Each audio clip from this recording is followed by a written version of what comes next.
Greetings. I'm the cat. This is the Matt. And together we are the Midnight Society.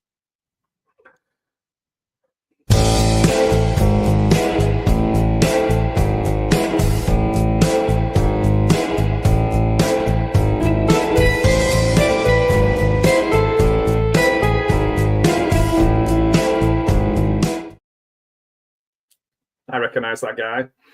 Yeah, the bat. That's right. You didn't get it. Yeah, I'm substitute. It's. I know. I keep on. I'm hoping that we, because we plan on doing more society. We got away from it for a little while, but then we started doing these Clash of the Titans, and I said, well, why don't we just throw that underneath the Midnight Society banner, because Yeah, that's man. part of that. And Al said, yeah. So that's what we're doing.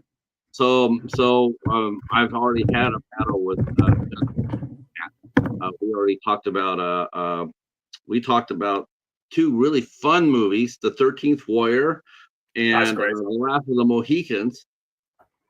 But we're not doing that today, are we? I asked you. I said, you got to come on and do Clash of the Titans. I fully expected classic cinema, maybe a mighty British movie, like Lawrence of Arabia or something like that. Something classy. Yeah, that's what I'm not that classy. And what did you pick for us to watch today? Well, more trash than class. The Room. I bring The Room, and you bring the beautiful, the wonderful Superman 4. Superman from Sonny Milton Keynes. This is beyond painful.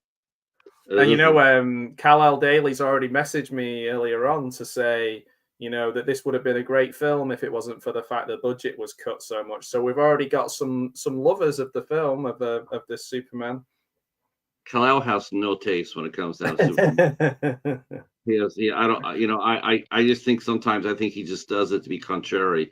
I mean, as a true comic book fan, comic book movie fan, I mean, this is a movie that you watch and you just like, it's. I don't know. Maybe maybe you could poke fun at it a little bit, but yeah, I mean, maybe the budget. What the budget was too was really funny. It's like it was originally $36 million. Then they cut it to 17. Right, so you're thinking, wow, yeah, that's right, 17 million. But you know what? It was even less than that. It was not $17 million. It was $11 million. Oh my days! I'd heard 17. Obviously, the thing that always got me about it was the fact they used Milton Keynes, like I said to you before, which is kind of like a barren, the most modern city in the UK, because it was built as a kind of perfect place to be put on the motorway, so you could get into London. There's nothing to see other than kind of buildings, and it's a very sort of almost post-apocalyptic looking place now. We would have suited the film even better if they made it now. But then it was quite a modern city. But I guess that's what Cannon did. Cannon just found ways of squeezing every dollar out of the budget. Well, when they made this movie, they bought it from the Salkins, and they thought, well, because we'll get a hit out of this. And by that time, they had been making so many movies at once that they were financially unstable. They were bleeding cash. So this was like a Hail Mary was to, let's go. Oh, the chat is already here. Hey, they're going on. They're on fire. They're ready to tackle The Room and Superman 4. Welcome aboard. See, Eric is here saying that the Superman comics are always cheesy, including the movies before this one. Quest for Peace is the most comic book of them all, in my opinion. That's a good point. It's so funny they invented of all the characters you could have, like you invent a character, Nuclear Man, and like, which is often a word that most people find really hard to say as well. nuclear, and like Chris Reeve was probably got a bit of a stroke because they were like, "Oh, we need you to write this, and it'll be about things you care about." So he's like, "Okay, I'll Right, do it." right, because they initially wanted to have Christopher Reeve on, come back as Superman. He agreed to it, but he asked for $6 million, and he also wanted the Cannon Group to finance his movie Street Smart. Now, Okay. yeah. Now, Street Smart did not do very well, but it did introduce us to a very well-known actor. It's like his launching pad. I mean, he went I've not from heard of it. I didn't know it. I don't. yeah, it was just a gritty street drama, Okay. and Christopher Reeve plays a reporter, and he writes a full story about a real bad guy, and the real bad guy is coming over to him, going like, "So, talking about me, huh?" And the character, the actor who played the villain, was none other than Morgan Freeman. Oh, no way. Yeah, Oh, wow. he'd been doing it with the Electric Company, which was the kids show over here in the States. I heard the But name. Yeah. he came over, and this is like his first major shot, and Oh, he launched after that. The movie itself did not do very well. yeah. I mean, after Christopher Reeve ran into 4 movies in a row where they were just really not very good at all. I remember. Was one of them switching channels? Or I remember that. Yeah. Yeah, I remember. I remember the trailer for that a lot, being on a lot of the VHSs that I used to rent. um, He had done one movie called Somewhere in Time, which is even today, they have a convention for it up in Mackinac Island in Michigan, where they all, fans of the movie, come there and they talk about the movie and they watch it and they talk about it and whatnot. They're still even doing that today, way after the film. Of course, Jane Seymour is actually still with us, and she was played his leading man, or his leading lady, in that movie. But right. Oh, but wow. after Superman 3 didn't do very well. Superman 4 did garbage. Um, it actually at the box office, they said it made $36 million, $37 million against a $11 budget. I guess if you go look at it that way, Yeah. $37 million versus $11 budget. I mean, normally you would Mm. say that's not too bad.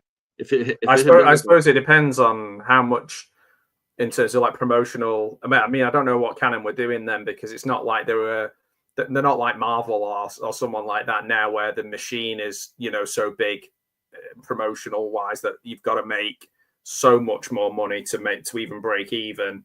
I don't feel like Canon would have been throwing loads of money at this. They'd have probably been trying to make as much money out of it as they could, um, and possibly not promote it as much. I don't know. I remember watching this at the cinema as a child, but I guess the difference between this and The Room is that we embrace The Room as so bad it's good. And even Tommy Wiseau was like, I've made this serious film. I've shot my shot. I want to win the Oscar with this film. Um, and then obviously he's retconned that to be like, oh, it is actually a comedy. It is a comedy. Whereas Superman, we're just trying to make a serviceable film in a franchise that can get people through the turnstiles, get them in. But it's now seen as more of a camp classic, I'd imagine. it all depends who you talk to. I mean, Eric here from Hey Internet, it's Eric. He likes this. He likes the movie. He's a fan of it. Um, Whereas I think that I don't know. I don't really hear anybody talk about Superman 4 in the terms No, of a beloved classic or a cult favorite like The Room has become. no. I mean, you got to give credit for Tommy Wiseau. I mean, he came out there, he got kicked in the teeth. This movie got kicked in the teeth, and instead of being bitter and resentful and just basically just going on the rampage, he embraced it. He's And made, yeah, he's made it into and that reminds me of Adam West. Now, Adam hmm, West thoroughly typecast, right? Got thoroughly typecast, and finally he realized that, hey, I'm getting typecast like this, but they're willing to pay me money. I'm gonna go with it. And I think that's what he did. He I think had it no problem. it takes a little time, and then the switch flicks, and they go, "Oh yeah, money! I'm going to make money out of this." Mm-hmm. This might be my thing. This might be my meal ticket, and or the only meal ticket that I have available. Well, his meal You ticket know, must have been played pretty well because he actually got to make another movie. I mm. I don't know how it is. I know the movie's called Big Shark, Yeah, you which have to go and watch it in person to see it, don't you? And I've seen The Room live with Greg Sestero twice, and they played the Bad Friends movie, which isn't really part 1 and 2 or whatever, and that isn't like a Tommy film. And I know Greg went off and made another film, like a horror film, not the Puppet Master one, but like another one after The Room, and he's not a very good filmmaker either. But it was interesting to see them all. But I would have liked to have seen Big Shark. I've never seen one with Tommy Wiseau there, because he tends to do those, if he does in the UK, do them over in London. Whereas Greg Sestero, God bless him, he goes everywhere. He goes to every small town and city that'll have him, and he does line readings from the play. I wish I'd have put my hand up now. I was too shy to put my hand up. I would have done it. He did like a video message from my friend who couldn't make it and signed my book, and he was just a really nice guy. But you can sort of see a bit of a sadness there, a bit of a like kind of when he's there. But I think Tommy is past the point of being upset about the reaction to it, and more like oh, hang on a minute, because I actually think, and this it took me a while. I remember watching The Disaster Artist, and I actually think that The Room is a better film than The Disaster Artist. The Disaster Artist, I don't think the disaster at the time I watched The Disaster Artist, I was like, oh, this is cool. Like a lot of people I like in the film, and da da da da da. And then I was just like, yeah, but actually, I think in a way it's quite mean spirited, and it kind of punches down on Tommy. And even when he went up to get the award, and Tommy kind of got in the way, and he kind of pushes him out of the way, and it's awkward. And I was like, do you know what? Fuck you. I'd rather watch The Room than your film. I had never seen. I had not seen The Disaster Artist. I knew that it was about the room, and yeah, it's a good film, but I didn't know it was mean spirited. I thought because you know what? I mean, that's sort of disappointing to hear, isn't it? I mean, you well, would think that that's Hollywood. my take on it. Retrospectively, after when I first watched it, I didn't get that from it, but maybe I just kind of got it from all the publicity around it, or the approach James Franco had towards Tommy Wiseau, like he was like a toy or a pet or something. I got this horrible, like he was just using him, and I didn't like that.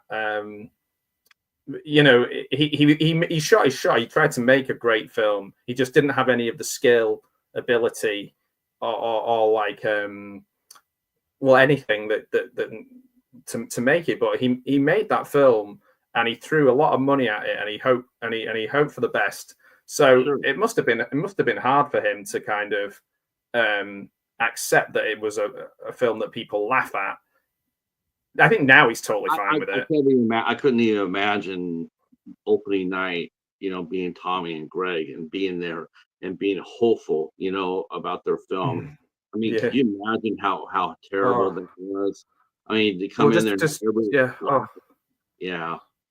It's just like if I get like one mean comment, like I remember doing some writing and sending it in and to a competition, like a screenwriting competition, and like most of the stuff was really good, but you instantly look at the areas to improve, and like you have to take it on the chin and accept it. But I'm not good. I found that really, really hard. So to have like being a cinema full of people laughing at your film when you think he thinks he's made like a Brando-esque or James Dean-esque, pot boiler. He's put it on in enough cinemas because he wants to make sure that it qualifies for the Oscars. I mean, he was so hopeful. I mean, he really was. You hear the interviews, and and he's he's sort of like the Truman Show in the sense, like Mm, everybody around him is doing one thing, and he's just the one guy going upstream. It's like you don't understand that. yeah, All these people that are laughing, they're not laughing with you; they're laughing at you. And yeah. I think the only saving grace was that it didn't. I'm sure. I mean, he seems like a sensitive person, and I'm Mm, sure, that first night, I'm sure he probably went home and he probably was very upset. I mean, after all, it took time for The Room to go from being the worst film ever made, which I would still, argue, it's still up I, I, there. would- I would tell Tommy, rest assured, you're not the worst director by far. We've seen worse. We Oh, can talk yeah, about four. That's yeah. There's so there's real bad movies as well yeah. that are just unwatchable movies. Like we've There's talked bad about them. movies. There's bad movies, and there's movies that you see do this in the toilet. I think, fuck yes. Well, sadly, there seems to be quite a lot of. I mean, I don't know, maybe no more than when it was the sort of straight to DVD era or like the Asylum era and that kind of thing. But like now, I guess it's like the Tubi era or whatever. And like there's some that are barely. And I think the people making them haven't really got any like intention of making a good film, or they just want to get a bit of money out of it or whatever. There's definitely it's hard to judge and work out what somebody's intentions are. All I can say is I don't think The Room would be as funny and as long lasting and as just like heartwarming. Every time I watch it, I think it's hilarious. I just laugh and laugh and laugh more than most comedies. Um, I don't think that could happen if he was trying to make a funny movie. Like if he No, was, it has to be a genuine intention to make something good in order to get a film like Miami Connection or The Room or Birdemic or those people all think they're making the greatest film in history. And yes, I it is think quite. There's a bit of pathos there, but I think there's that's the some. case. But it's funny. I definitely think there's some directors that know what they're doing, like the guy Yeah, who made Birdemic. I think he right. knew. I think he knew what he was I think making. he. I would agree with you. I think from the second one and the third one, I think he's trying to replicate what he did by accident in the first one. I think there was an intention there about environmental issues and he just couldn't do the special effects the way he wanted, and he couldn't write English the way the way he spoke. He wrote the script the way he spoke, and it wasn't quite right. And I think that the issue with that is by the second one, he was like, oh, I need to do more of this and lean into it. And that's when they stopped being funny. So the second one Right. isn't very funny and the third one isn't very good. But I think I will agree with you on that to a point. I think the first one, I think he was trying. It's just like James Wen's just he had limitations. Right. It's a bit like Samurai Cop 2 or ones that they crowdfund like 20 years later. Then they're rubbish and they're not funny because they're just like, hey, nudge, nudge, wink, wink. And you're like, no, that's not what the first one did. Like that's No. that No. I it mean, doesn't. for the Birdemic guy, I think what made Tommy's film different from the Birdemic guy was basically he was trying to make a horror film with a lot of special effects, and Yeah, it's obvious Hitchcock film. as soon as you see the effects, it's straight out, it's straight out laughter. Whereas The Room was more of a drama. It really was Yes, meant yeah. to be a drama. So there's no special effects, there's no booms and bangs and whistles. There's supposed to be a drama. So it's harder to realize that if you're Tommy, it's hard to realize that you're making a comedy, whether you realize it or not. Yeah.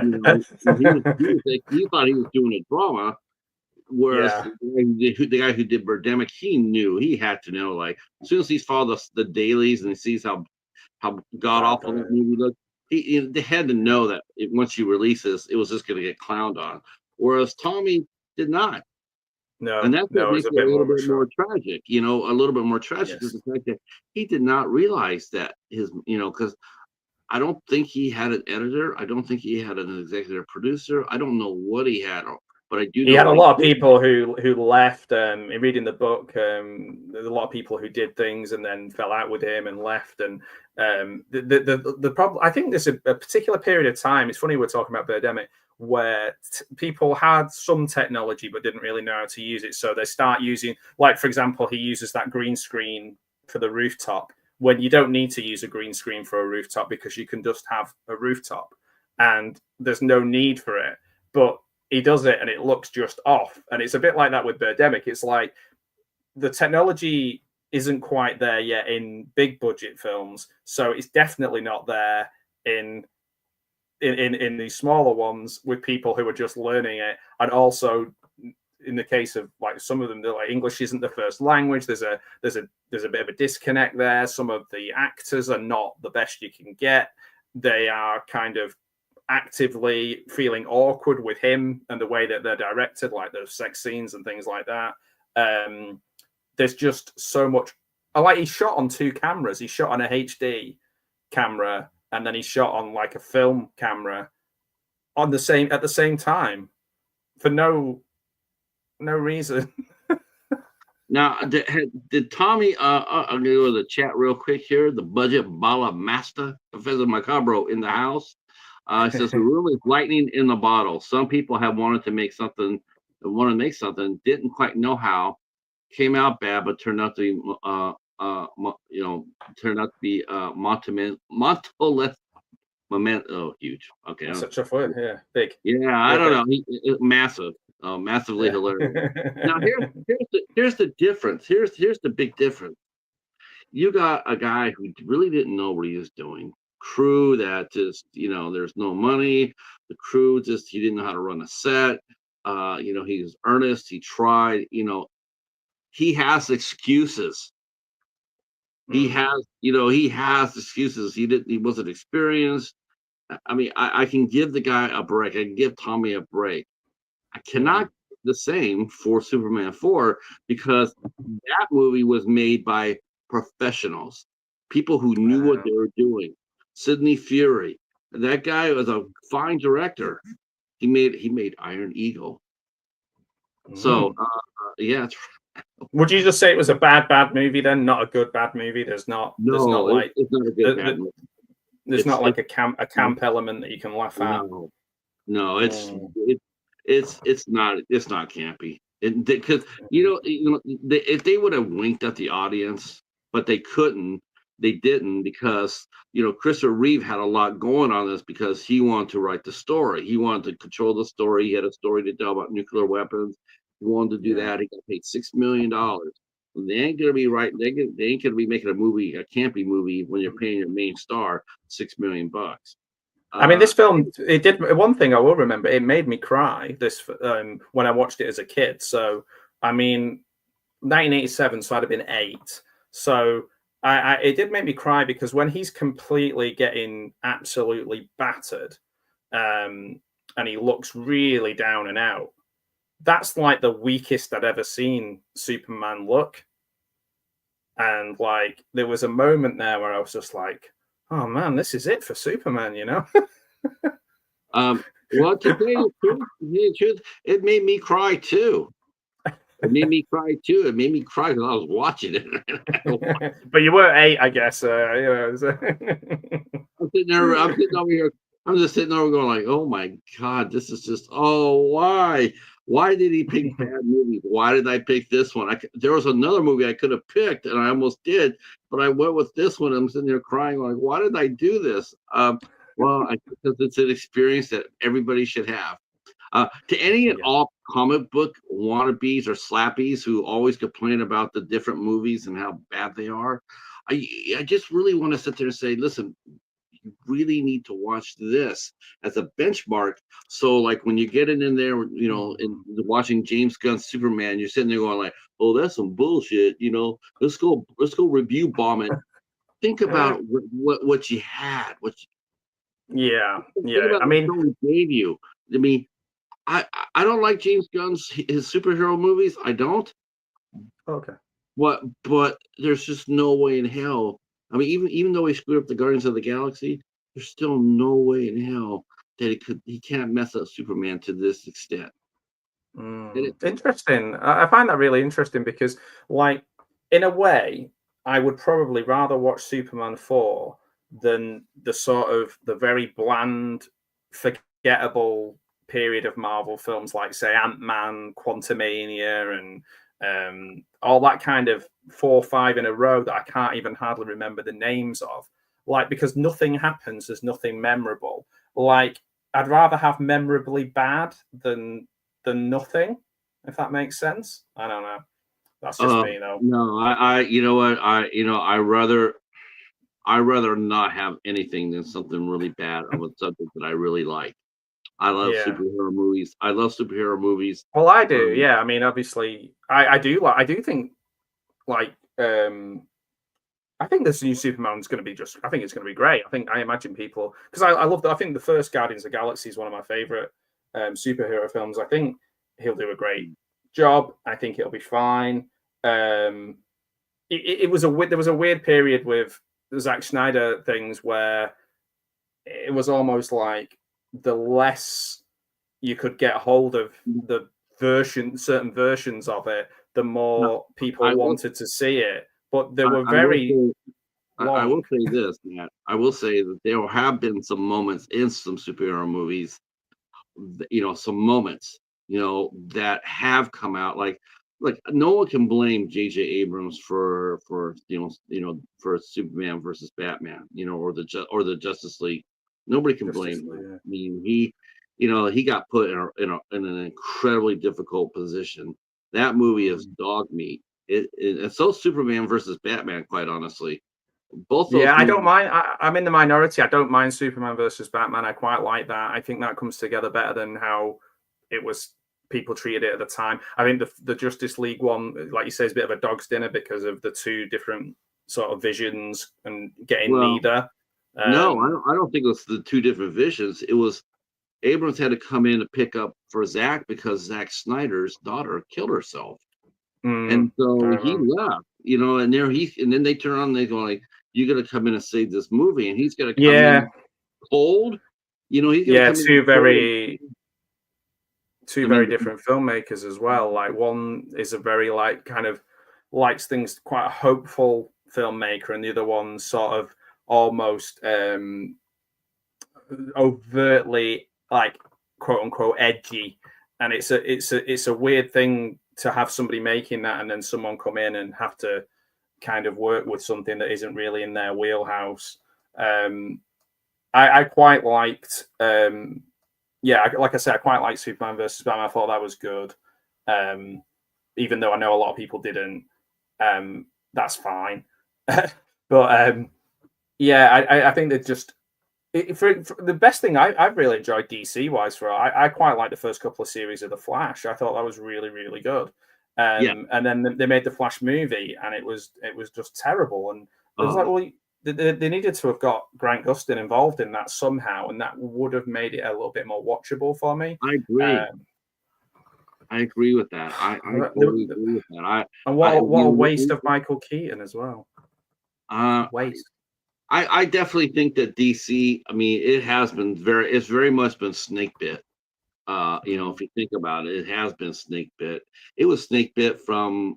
I tell you what, to me, as far as it goes, I think it was snake bit starting with the Green Hornet. Mm. I think that was the first DC series that came out there, and it was badass. It was far better than Batman, but they gave Batman for every episode they gave Batman like $20,000, and they gave the Green Hornet like change in their pocket as far as a budget goes. I think that sort of that really sort of rocked it, Interesting. heard it. Then we saw DC again, and they were trying to do kids programming. They did Shazam and they did ISIS. Those two actually are two of the better superhero series. I would actually say both of those series Hmm. I've read some really good Shazam comics over the years. I really enjoyed them. Yeah. better than Superman 4. I'm not Hmm. saying this to make fun of it. I'm just saying honestly, Yeah. I Yeah. thought both those series were far more engaging than that one. It's Um, interesting, isn't it? We're looking at like two completely different films that you could either look at. Probably it's easier to say that Superman 4 is a failure than it is to say The Room is a failure because of all the reasons you said before. Like The Room has found this second life, which I don't think, from what we've said and what other people have said, I don't think Superman 4's found this second life, other than it'll be in every box set of Christopher Reeve films forever, just like say Jaws 3D will be, or or Jaws 4 or whatever.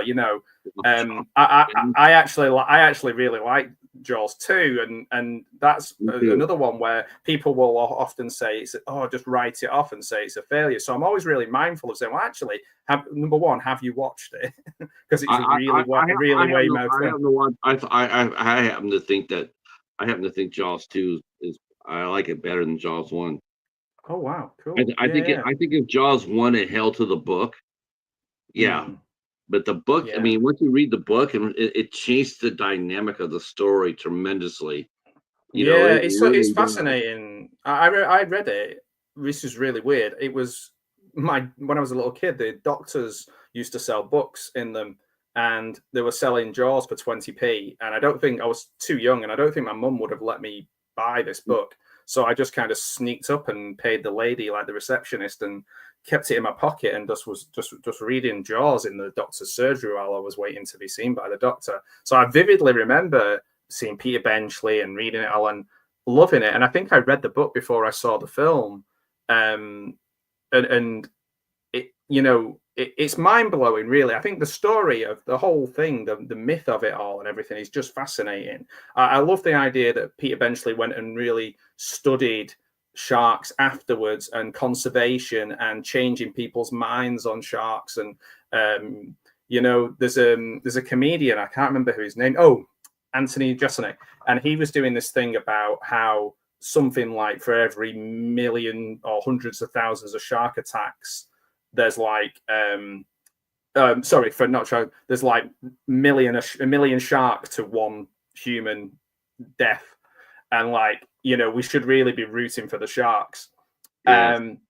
And I was thinking about this, and I was thinking, well, actually, Peter Benchley kind of came around to that as well, didn't he? And Yeah. his later life is really interesting. I feel like there's a Benchley movie to be made about his like post Jaws I life. would love to see a movie like that made. I'd like to see that movie made with, you know, with Superman 4, which is really ironic because last night for our for the on the society we had director Adam Marcus was here, Oh and yeah, he directed Friday Jason Goes to Hell, the final Friday. which has a lot of Well, he haters. Yeah, he went ahead and made a documentary about making that film. I've seen that. Yeah, That movie, yeah, you're right. That movie is very decisive. It's very controversial for in the fans. It causes it's not a movie. It's not a movie that you can just say and not have anybody react to it. Like no. like I mean, people are going to jump on it. They're going to either be for or against it. So there's a lot of passion there.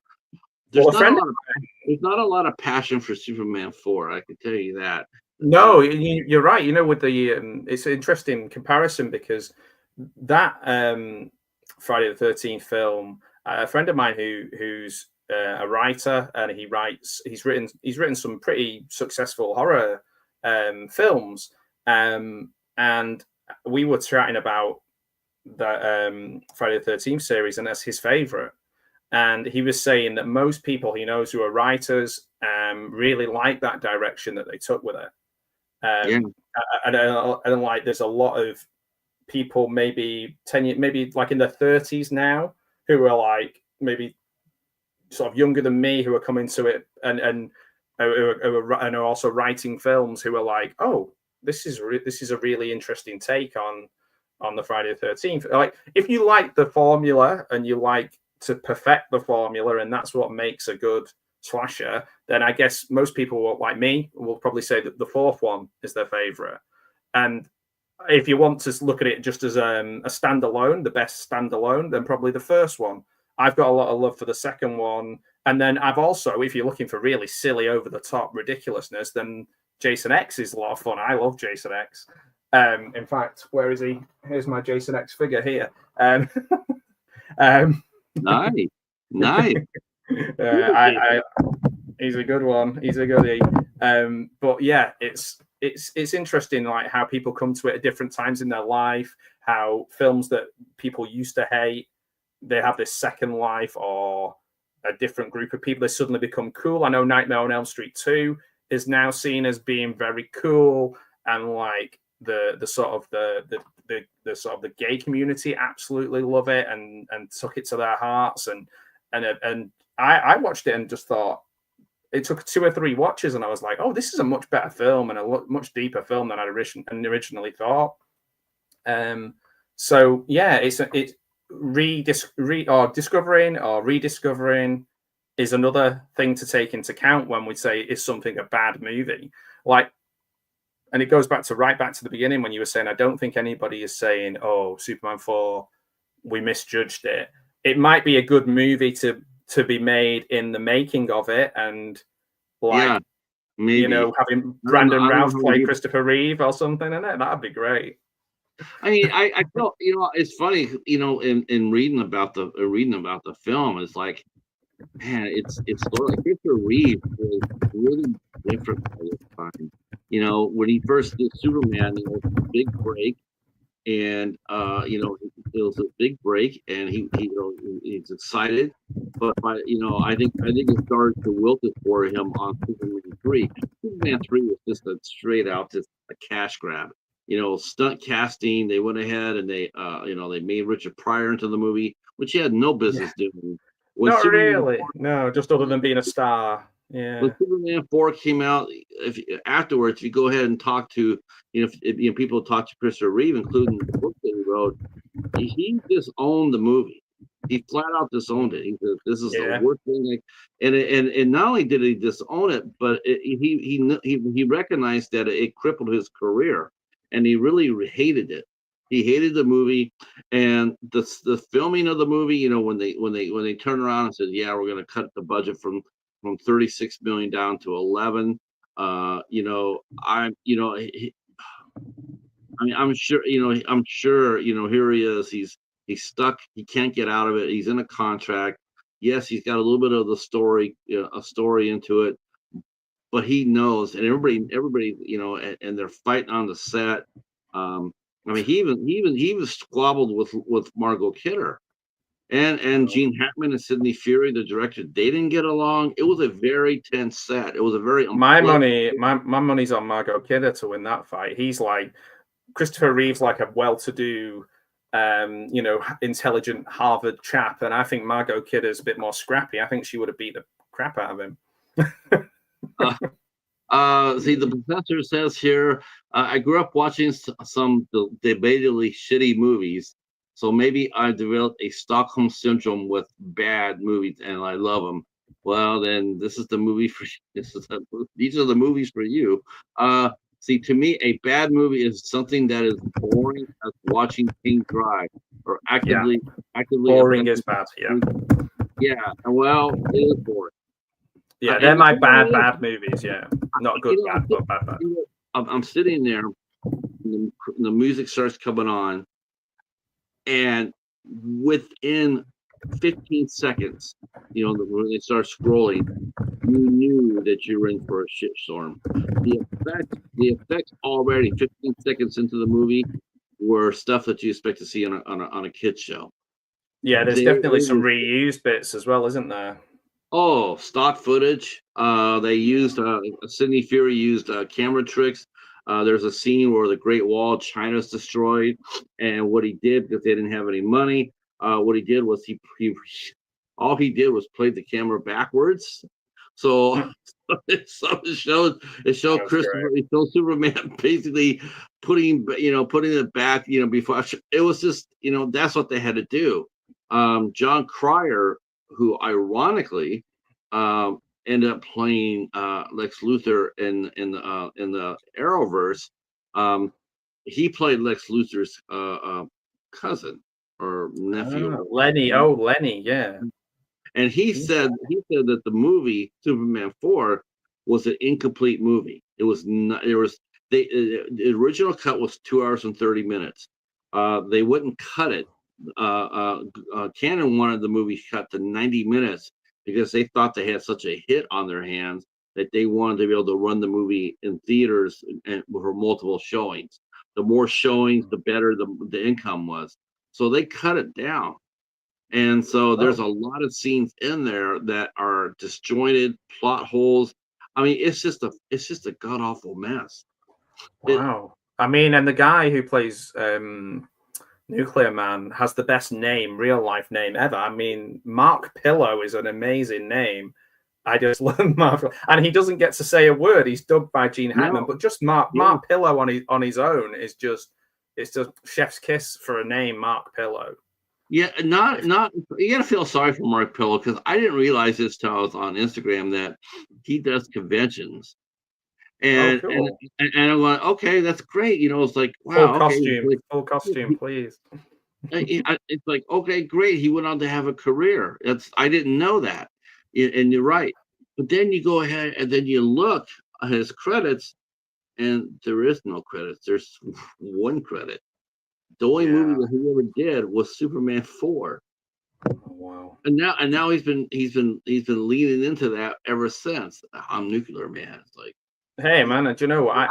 Part of me's thinking I wouldn't mind being Nuclear Man, like going around the convention scene as Nuclear Man. I'd be okay. I'd be in full costume though. You know what? Maybe for the first 3 or 4 years after, so I might have done that.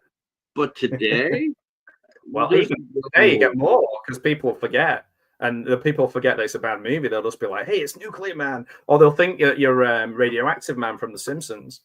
I thought about until I was gonna send him an invite to see if he talked, but then I saw that he just had the one credit, and I'm like, there's just nothing on the bone for that. I can't squeeze 90 minutes out of just that. Oh man, I'd love to talk to the Pillow Man. By all means, you make that happen. Pillow. I know the last name of Pillow is like, dude, that is not a tough guy's name.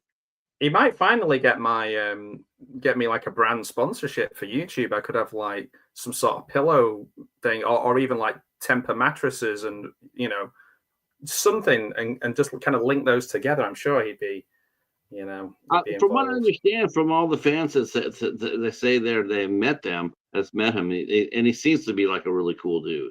He seems like a really nice guy. Again, he's sort of like Tommy and Greg in the sense that, or Adam West in the sense that he knows what he is. This is what and he's leaning into it. He's like, hey, I'm Nuclear Man.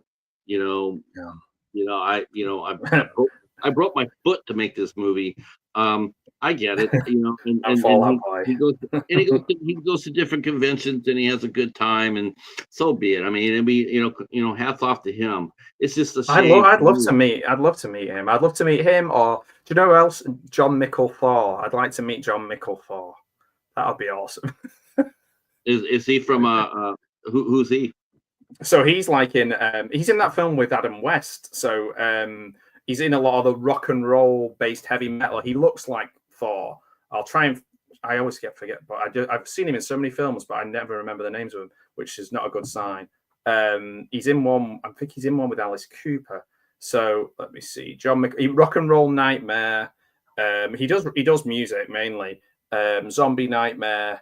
He's in a documentary called I Am Thor. He's just like a big muscly. Basically, it looks a bit like a bit like our friend Mr. Pillow.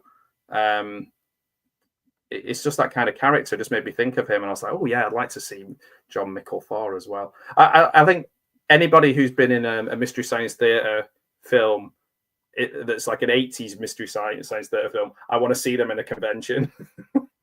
The professors, Mr. Dan and Hoare just walked in there and to the room. Hello, Legend. Mr. Dan. Hi, Anthony. Yeah, you're still on 2013. I love seeing that every time. 2013. Oh yeah, my favorite fucking year. All right, Professor says here, have you seen the footage that was deleted for the first Nuclear Man?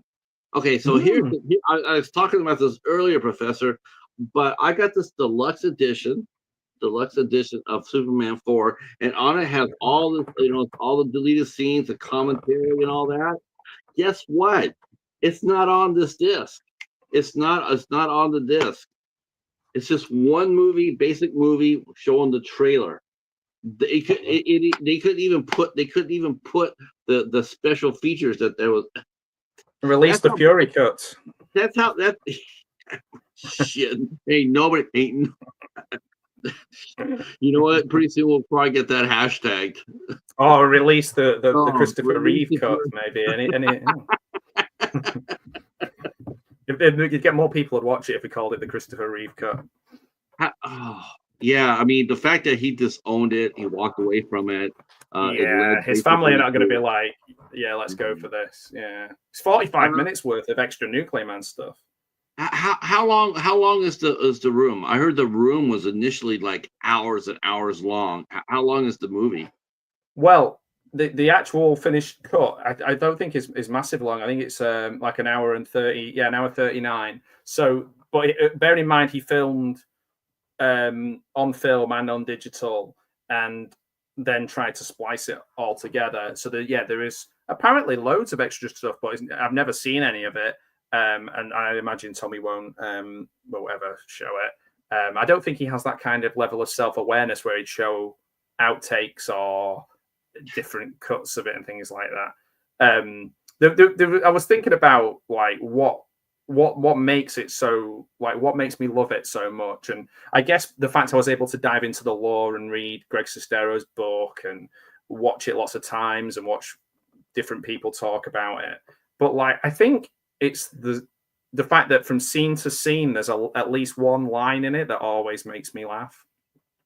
So like, and it's just the jarring nature of it. So like, obviously everybody thinks like, I did not hit her. It's not true. It's bullshit. I did not. And then, oh, hi, Mark. Like, it's that little cut from one emotion to another that is just so out of nowhere. Or lines like, you're tearing me apart, Lisa. And like, and anyway, how's your sex life? Out of nowhere. Or I definitely have breast cancer. Or like, my favorite line is one that people don't mention a lot, which is, what kind of drugs, Denny? When she's shaking him, what kind of drugs? And it just makes me like, I don't know why that is. It's just like, what kind of drugs, Denny? You're not mine. Leave your stupid comments in your pocket, by the way, guys. I remember that. That's the only line I remember from that movie is, you're tearing me apart. It was just like, oh my. Yeah, he wanted to be James Dean in that line. He wanted that to be James Dean. Well, he's probably the wrong James Dean, right? Let's see. It says, Larry the Cat Dad in the cat house. It says, was the original villain a Frankenstein ripoff? The original villain was supposed to be like a Bizarro. It was supposed to be a cross Bizarro or another villain that had popped up, Atom Man, and they just, I don't know if they could have done that, because I always think that's why Nuclear Man was because I don't think that Canon got the rights for any other Superman villain, other than Lex Luthor. Like, that's what I think. I think that they could have gotten, or they would have paid for the rights to do Carl or another villain. They could have bought the rights to it using the movie. But I think by that time, again, the movie was only down to an $11 million budget. So, and all that was trying to do all the effects. So I think they went with a generic of supervillain, Nuclear Man. Yeah. Let's just get all those things in there. I feel like you and I should have a little game of American football, just like, because we're so close to each other, it would work as well. Like just throwing the ball, like. The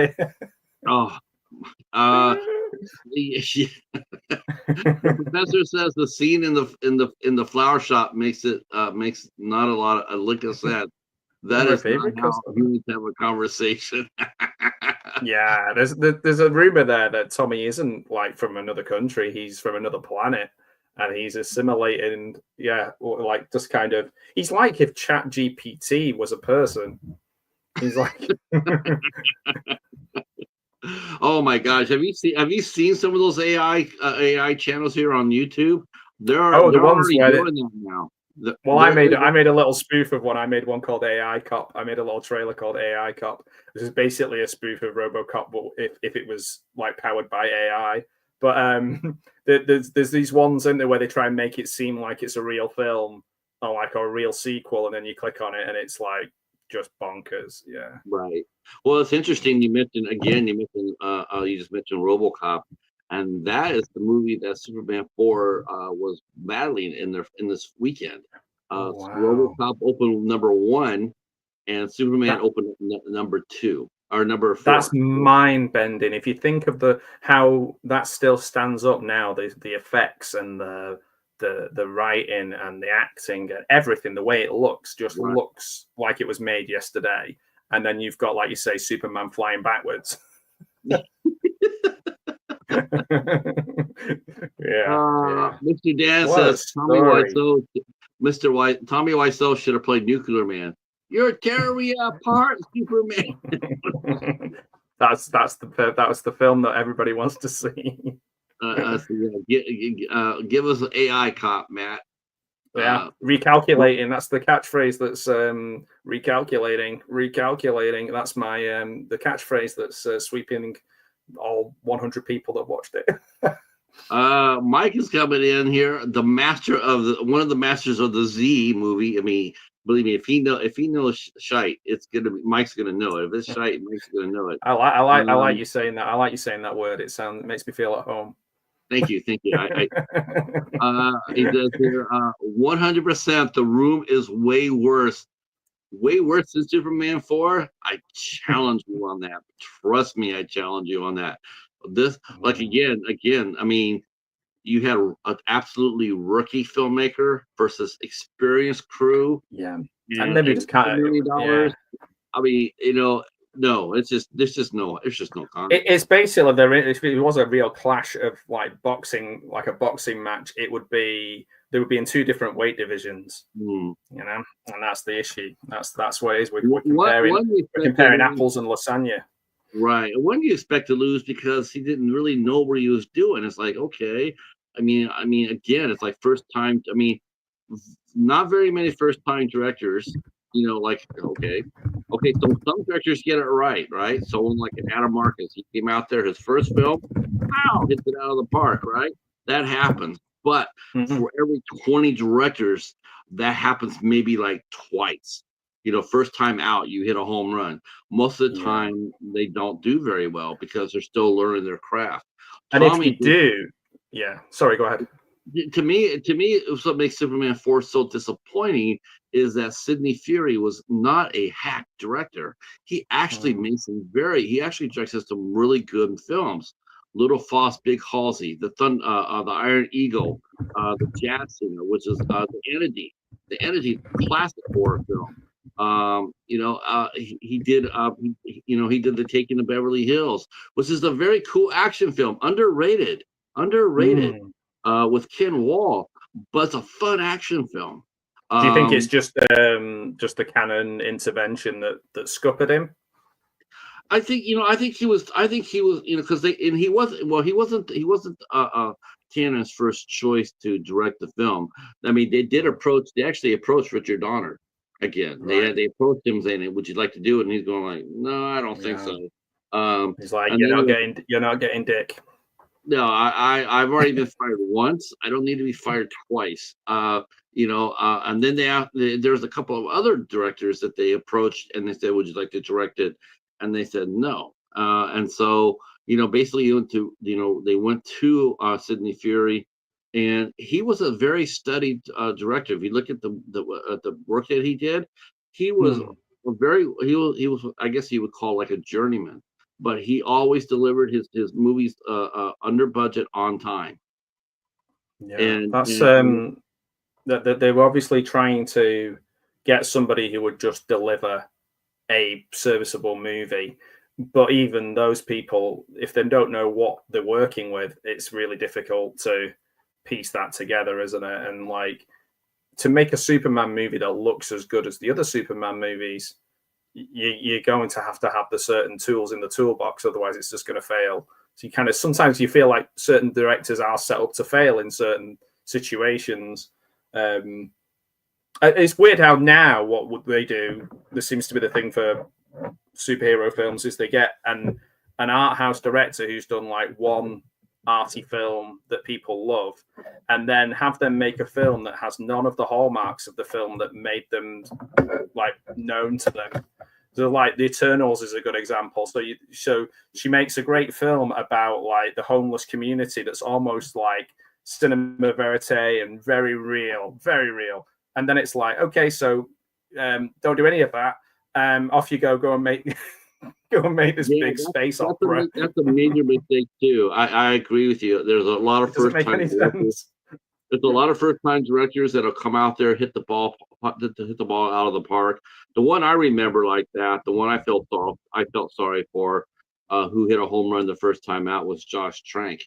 He did Chronicle, an excellent superhero. Yeah, it's a great film. Yeah, and then they gave him that pile of shit. I mean, not as bad as before here, but probably in the same galaxy. But yeah, it's not as bad. Yeah, it's not as bad as what people say, but it's definitely like all been laid at his door, and like he was kind of linked with the writer, wasn't he? Who, what's he called? The son of the Landis, Max Landis. He's kind of lumped together with Max Landis. So like, but even he's had another chance at doing things, even though he's a real piece of work. So like Josh Trank, for some reason, because he stood up for himself and kind of showed his receipts and had a bit of a go back, he's just been absolutely frozen out.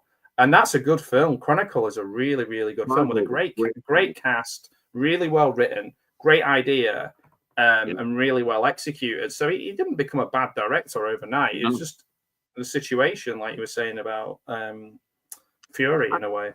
I think a lot of times, I mean, to me, this is the one thing that Canon did right. It did right in hiring Sidney Furie as director, and I really do believe it's the only thing he did right. And Mike was mentioning about he's saying he argued this: the Room cost $6 million, the Superman 4 cost $16 million. Actually, Superman 4 cost $11 million. 11, because Christopher Reeve got his $6 million salary, so he made it for a lot less than that. He made it for $11 million. So not quite the $10 million difference, but I see where you're going. He says at least Christopher Reeves is great. No, and also he's not. He's not good in this movie at all. I think he would say that. Well, he did say that, didn't he, himself?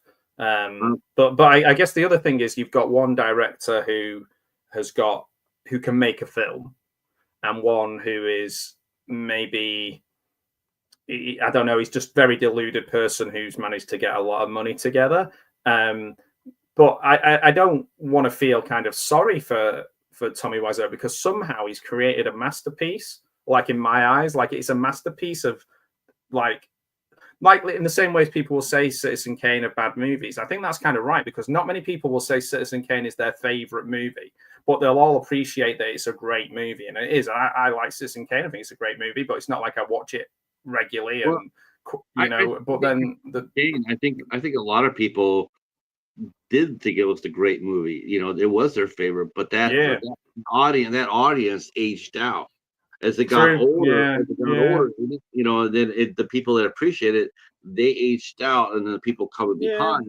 But it's one of those. Like I remember learning the first time I saw it was at university. I had to study it, and I was like, "This is a brilliant film. This is like a 9, 10 out of 10 film. Absolutely love it."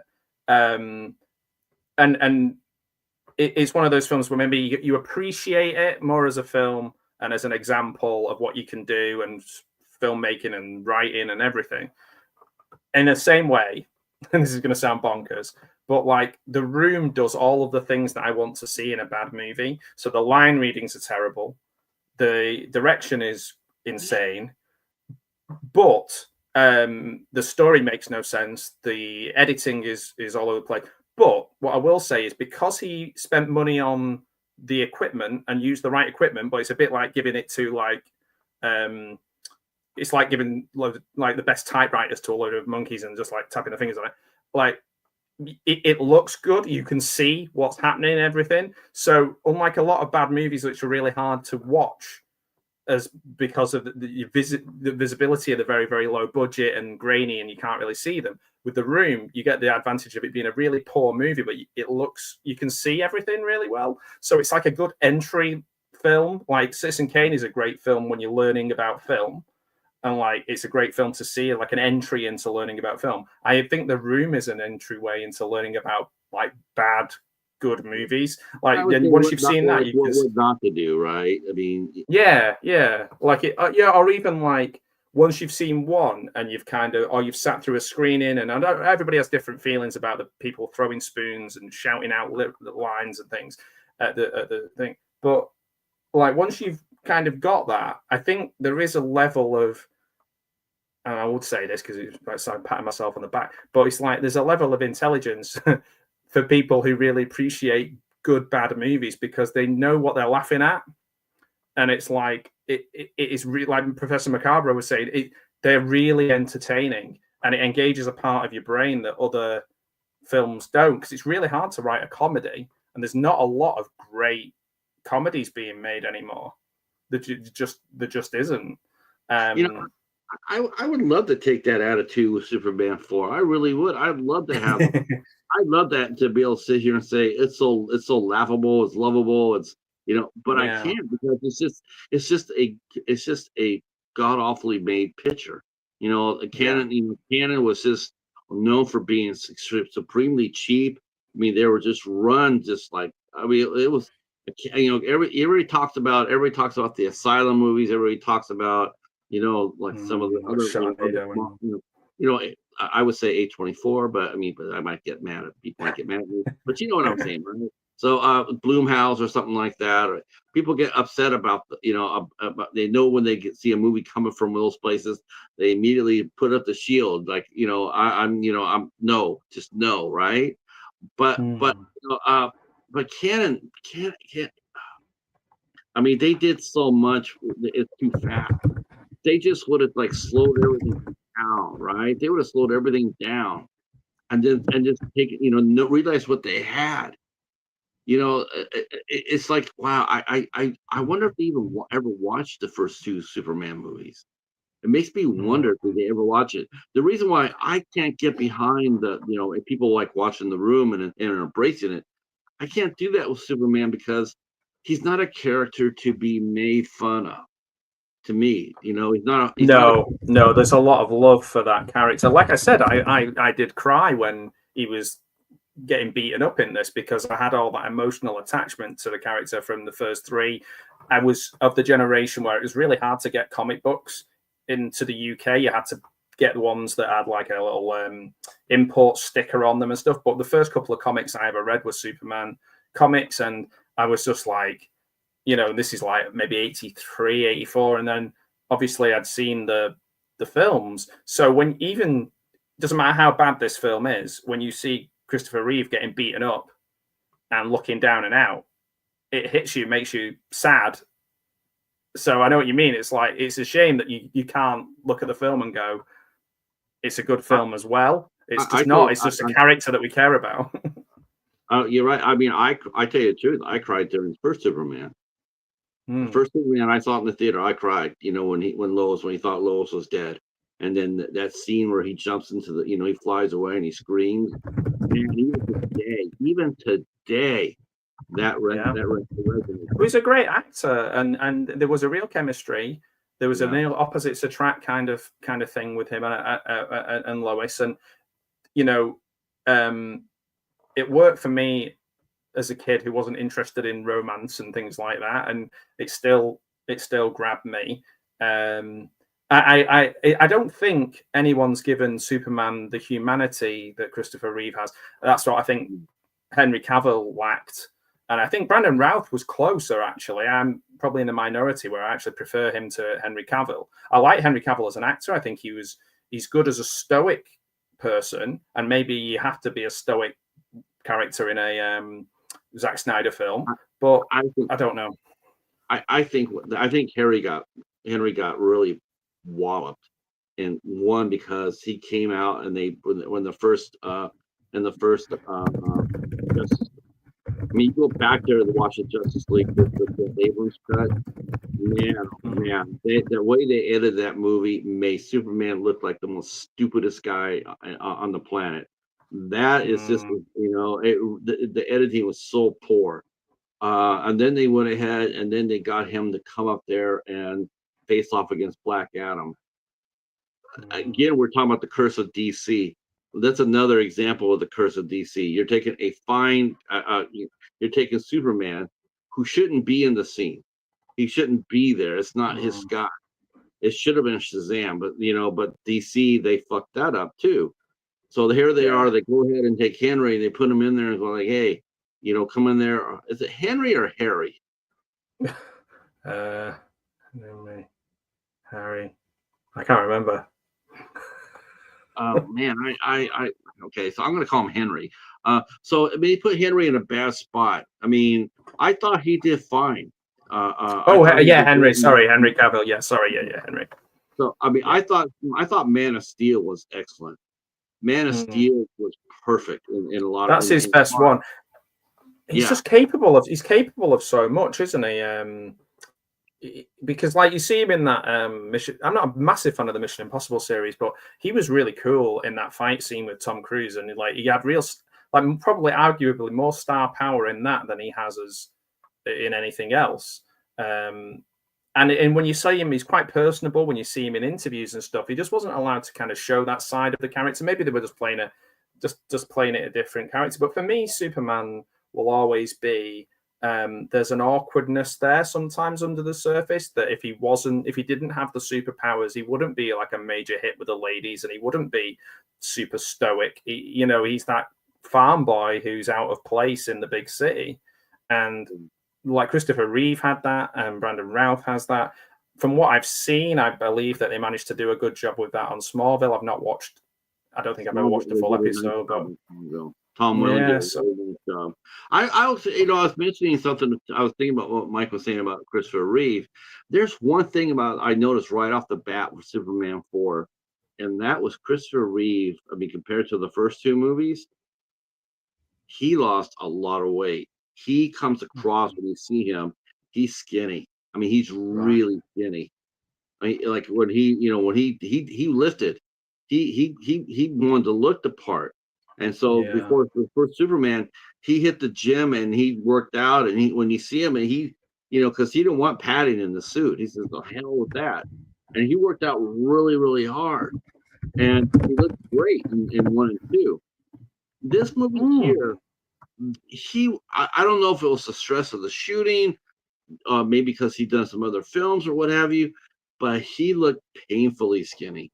I mean, other actors that were doing scenes with him, they looked bigger, and because they were bigger, and it's like, that's supposed to be Superman. It's almost like I don't think that he got a lot of prep time. Like, okay, we're gonna, because that wasn't Canon style.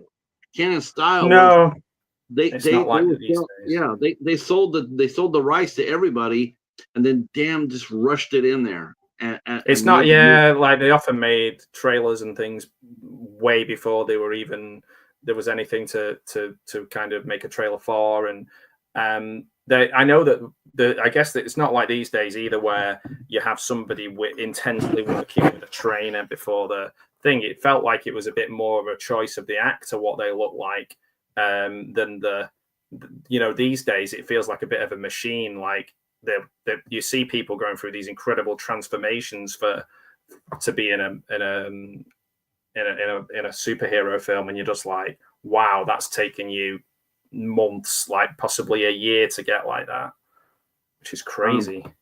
I'm going to take advantage of this real quick. We're still talking about our Class of the Titans here, but I do want to let you guys know that we're going to be coming back here tonight again, because we had to come back tonight to do another one to get this one out of our mouths. But I'll be joined by our good friend Jonathan, also known as PlatX2, and we will be talking about two of the golden actresses of Hollywood's best age, Jean Arthur and Myrna Loy. So I saw that. I saw you advertising that one. That's interesting. I like that. I like that period of time to discuss. Like we said before, and I never thought about it, like you were saying about how possibly people who are big fans of things age out of it, and then they're not there to kind of, cheerlead for the actors and films from the past. But like, I feel like I hope that people do watch these shows and retrospectives, and I know Mr. Dan's really good at this as well, at kind of highlighting things that maybe are just out of actresses or actors or films that are just out of sight a little bit, and then bringing them back and going, oh, do you remember this? Or you need to check this out. It's like I watched 10 Rillington Place recently, and I was like, I just remembered how much of a great actor Richard Attenborough was, and like, just not just a Santa Claus, like a lot. I think he did Jurassic Park. Didn't he do Jurassic Park too? Yeah. Let's see. Timothy's here. He says, "Hi, Patrick and Matt." He says, "I remember correctly. I must prefer Superman 4 way better than Superman Returns." No, you're not remembering correctly. That's incorrect. That's all. Yeah, I'm sorry. I think we'll have to change your spark plug after that. No. I don't think Superman Returns is a great movie, but there are some great performances in it. And maybe we could argue that there isn't any. Well, you were saying before actually that the one saving grace of Superman 4 was Lois Lane. Let's show some love. We're going to show some love because most of this is the point of Clash of Titans, and we talk about these movies, but we have some. Okay, so I don't have much, but I can generate some. But I want to talk a little bit about some love for these films too, because we have been talking about Christopher Reeve, and there's nobody not here that doesn't love Christopher Reeve. Yeah, he was great, and what happened to him and his wife are absolutely fucking tragic. I mean, talk about just cursed. Tremendously sad. I mean, he paralyzed himself riding a horse. His wife, Dana, took care of him until he passed. And then shortly after that, she died of lung cancer, and she was not a smoker. She died of lung cancer. And died, and he appeared on Smallville. He actually did a couple of appearances on Smallville. He was a fine actor. He really was. I do think that this experience with Superman 4, I think it made him bitter. I think it made him bitter because I think he believed, and according to his biography, he disowned this movie. He wouldn't talk about it. He says, it killed his. He felt like it killed his career.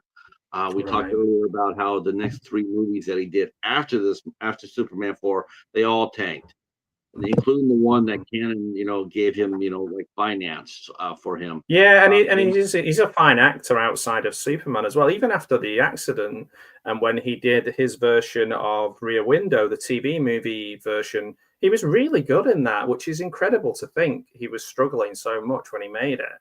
Like, the guy is a classically trained actor.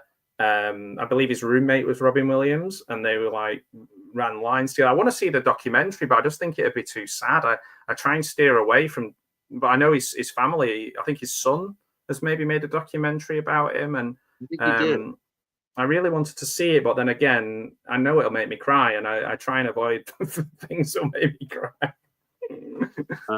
So you never saw Superman 4 then? Happy tears, no. I mean, and it's funny. It's like you're going back there and you see some familiar faces, like Mark McClure was Jimmy Olsen.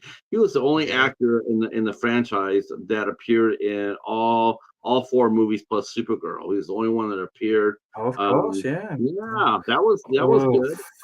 I always wanted to like Supergirl because I'm a big fan of Peter Cook. Peter Cook and Dudley Moore, but I was like, oh, this is going to be good. It's got Peter Cook in it.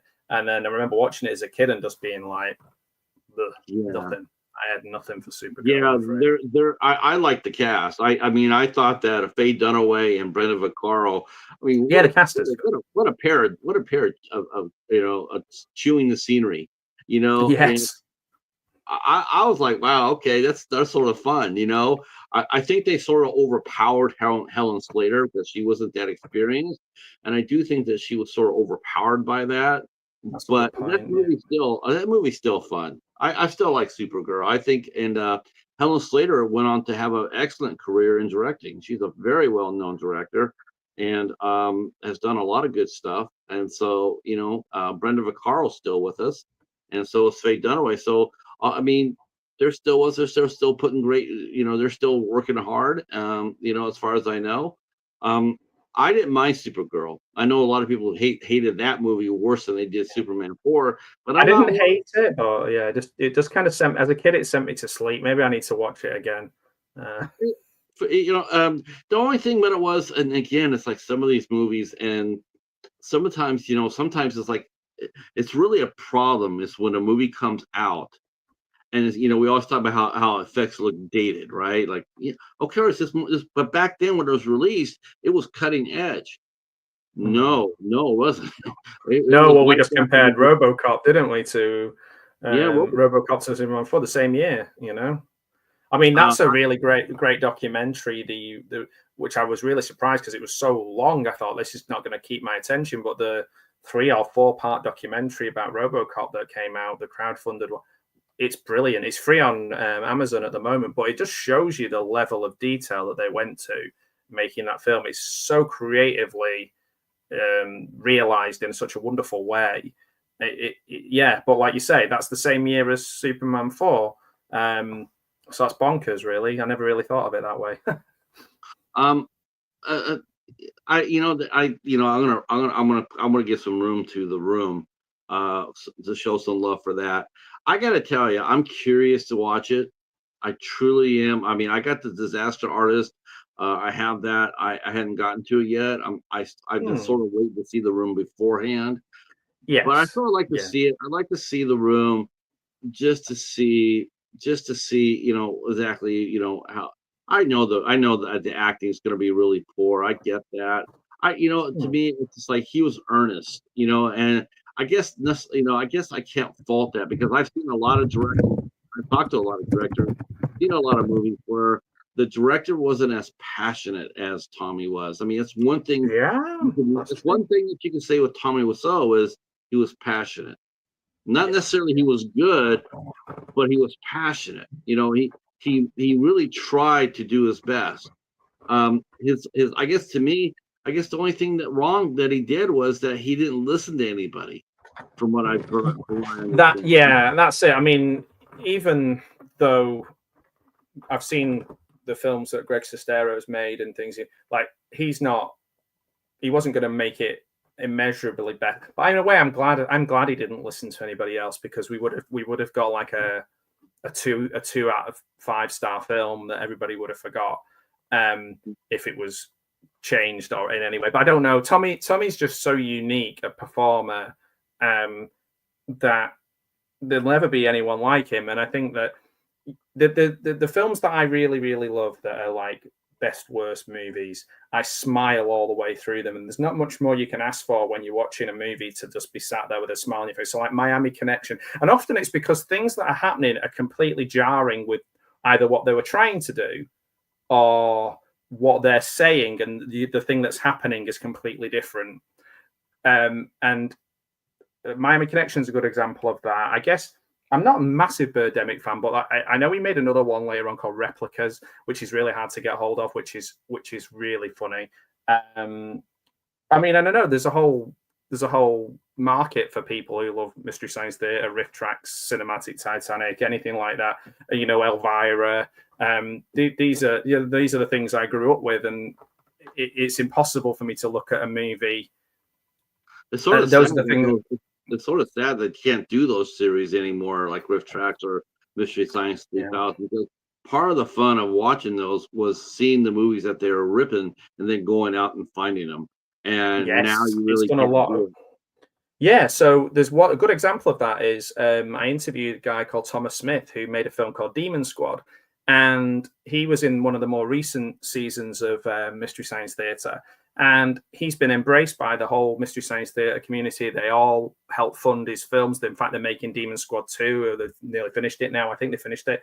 And it's got a lot of love and support from the people who watched it on Mystery Science Theater. He's aware that it was edited differently to get maximum laughs for the show. He's aware of the fact that some of the stuff they said, he could have taken it to heart, but he didn't. And he really did get a lot out of being part of it. Plus, he was a massive fan of Mystery Science Theater himself growing up. But he didn't make his film with the intention of being on the show.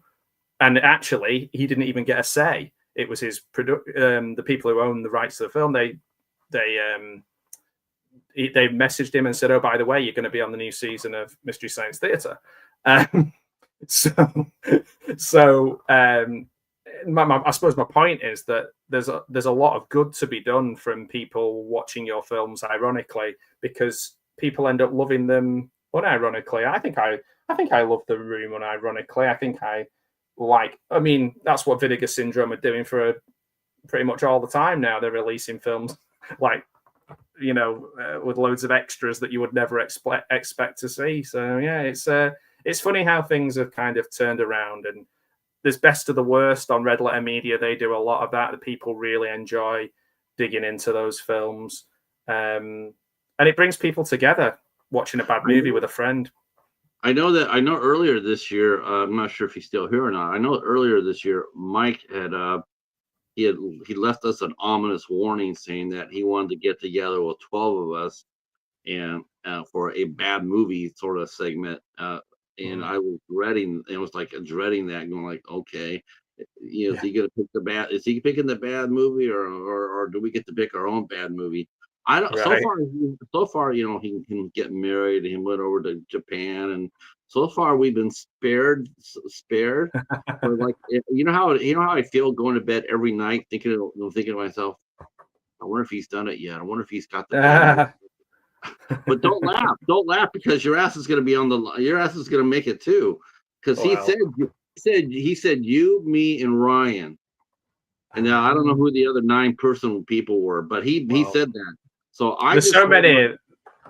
there's so many people that I know have that love for B movies, bad movies. I mean, most of them are in the chat, and I know I've watched and laughed at so many great films with Larry and Don and Mayanne. Well, having said that, with Mayanne, I've only watched one film with her, and we watched a Child's Play movie, and I know she absolutely loves it. By the way, Mayanne's just dropped a video that we need to check out as well. That's today, which is all about Terrifier. So we'll have to watch that later on.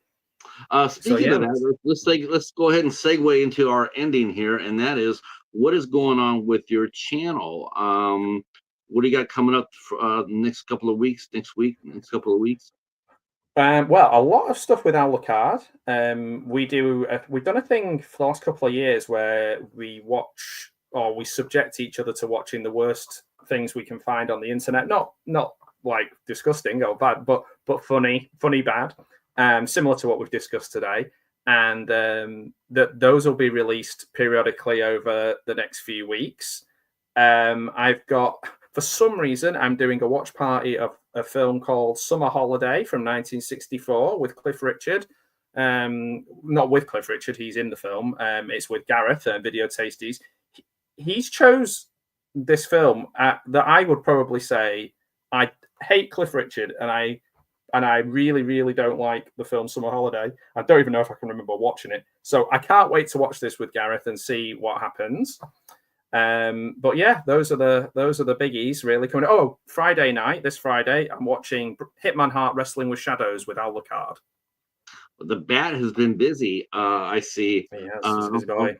The Bat and I we're going to be rejoining forces here in July sometime. We got to figure it out.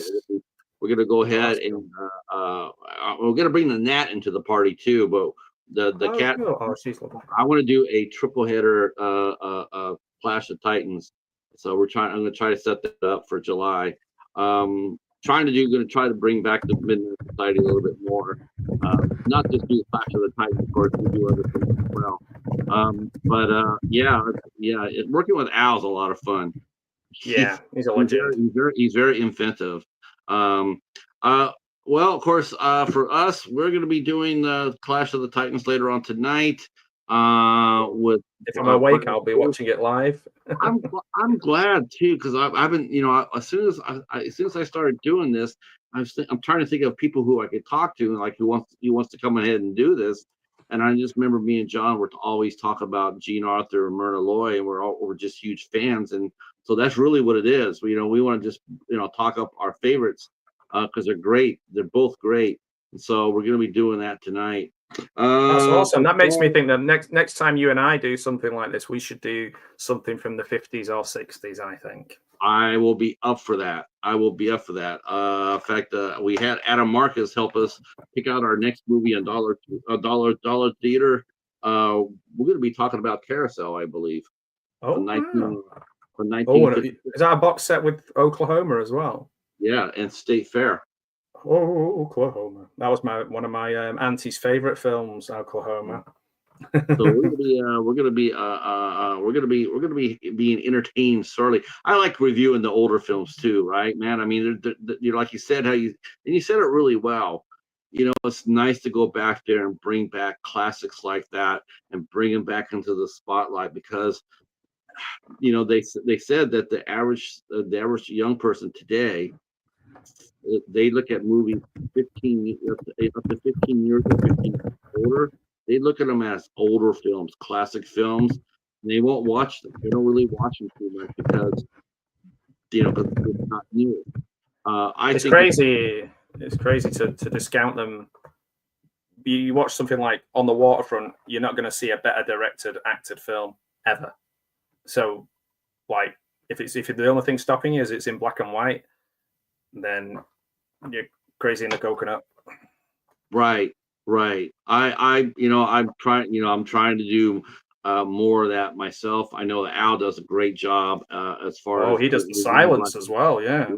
Yep. I'm going to be doing that too. I picked up myself a silent box set, a Kino Lorber Nice. one. I picked that up at the Oh, library. I'll be talking about that fancy. soon.